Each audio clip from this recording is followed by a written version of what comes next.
Bonjour, je m'appelle Christine, j'ai 52 ans. Bonjour Christine, merci de m'avoir envoyé votre email. On va parler de ça, de votre témoignage, mais je rappelle à tout le monde que vos témoignages sont les bienvenus. Vous me les envoyez, ça me fera très plaisir. Alors, je vous rappelle que c'est bonjour@stéphaneshow.com, l'adresse email. Je vous rappelle également que j'enregistre vos témoignages au fur et à mesure et que par contre je les enregistre longtemps avant leur diffusion, donc ne soyez pas impatients. Je ne vous oublie pas si vous ne voyez pas votre vidéo diffusée immédiatement. C'est simplement parce que je le fais en fonction du calendrier d'arrivée des emails. Bon, allez, on attaque avec Christine. Christine qui nous dit « J'ai un compagnon, le père de mes deux merveilleux enfants, une fille de 21 ans et un fils de 19 ans. » Le choix du roi, hein, Christine. Je pense avoir un problème avec l'alcool, mais en même temps, je ne me reconnais pas du tout avec les alcooliques qui boivent des quantités incroyables. Je bois un peu tous les soirs, mais en cachette de mon conjoint, qui aime bien boire un coup, c'est vrai, mais il n'a pas de problème. 20 centilitres de Ricard me suffisent, mais sont aussi indispensables, ces 20 centilitres. Je n'ai pas besoin d'augmenter les quantités. Je ne me retrouve ni dans ceux qui boivent énormément, ni dans ceux qui boivent occasionnellement. Je travaille et en soirée, je suis la plus sage. Mon apéro bien dosé me suffit. Ni plus, ni moins. Concernant mon parcours, j'ai commencé à boire de l'alcool à l'adolescence, lors de soirées festives entre amis. C'est un grand classique, hein, comme vous le dites très justement, Christine. J'ai rapidement aimé l'aspect convivial, festif, ainsi que les effets procurés par la désinhibition, une forme de confiance en soi. C'est chouette, hein, la confiance en soi. Tout le monde le faisait. C'était normal. Dans ma famille aussi, je voyais mes parents et leurs amis bien faire la fête, certains week-ends, globalement. L'apéro était une institution. Allez, tout le monde à l'apéro. Petit à petit, j'ai commencé à boire mon apéro, même quand je vivais seul dans mon appartement. Et j'ai rencontré mon conjoint actuel à l'âge de 28 ans. On buvait l'apéro tous les soirs. C'est moi qui m'occupais de le servir et j'avais tendance à mieux doser le mien. Je savais qu'il trouvait que je buvais trop, mais c'était plus fort que moi. Un jour, il y a environ 5 ans, il a menacé de me quitter et je continuais comme ça, si je continuais comme ça. Il m'a dit que ce ne sera plus que le week-end et pendant les vacances. C'est à partir de ce moment-là que j'ai commencé à boire en cachette le soir.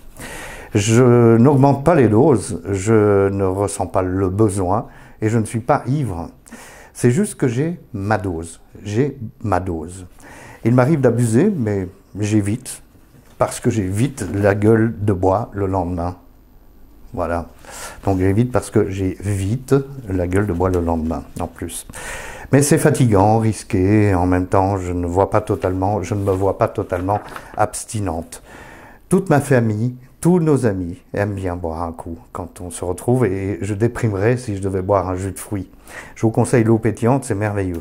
J'aimerais juste mieux maîtriser. Pour finir, je ne pense pas avoir de dépendance physique. J'ai été hospitalisé 7 jours pour une opération et ça ne m'a pas posé de problème de ne pas boire donc pendant 7 jours. Dernière chose, que ma journée était géniale ou galère, mon envie est toujours la même.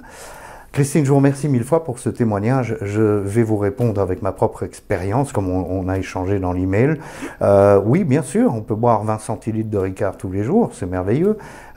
Si on peut y rester, bien sûr, pourquoi pas, c'est convivial l'apéro. Bien sûr, c'est gai l'euphorie, le début d'euphorie, le début d'ivresse, la confiance en soi, etc.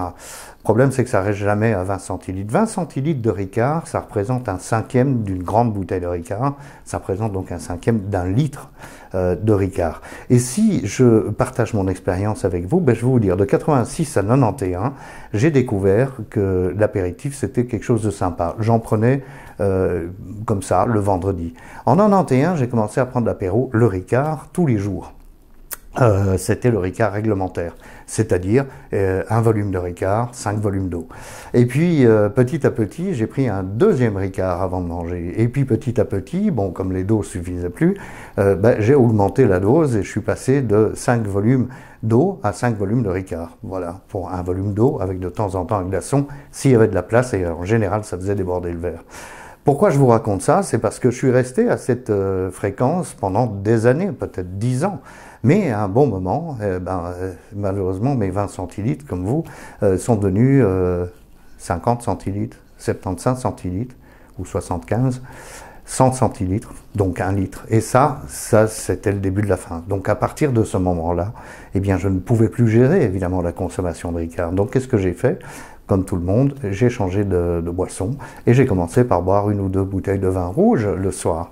Puis ça a été 3 bouteilles de vin rouge. Et finalement, en 2015, eh bien, j'ai fini par arrêter après avoir passé 2 mois, alors que je n'avais jamais bu la journée, en buvant n'importe quand et en finissant 6 bouteilles de vin rouge tous les jours. Je le sais parce que les cartons étaient consignés.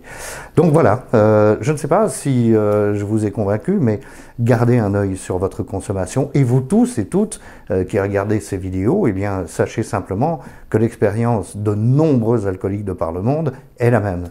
Progression de la consommation, progression de la consommation en quantité, progression de la consommation en fréquence.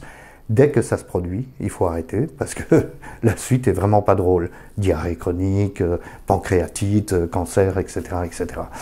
Voilà, c'est pas très drôle, mais Christine, oui, si vous parvenez, tenez-moi au courant, ça me ferait plaisir, mais si vous parvenez à rester à 20 centilitres de Ricard tous les jours pendant les 25 prochaines années, chapeau, mais je connais aucun d'entre nous, aucun addict, aucune addicte qui a pu rester à une dose acceptable. Voilà, ça c'est ma conclusion. Je vous souhaite une très très bonne semaine et on se retrouve dimanche prochain.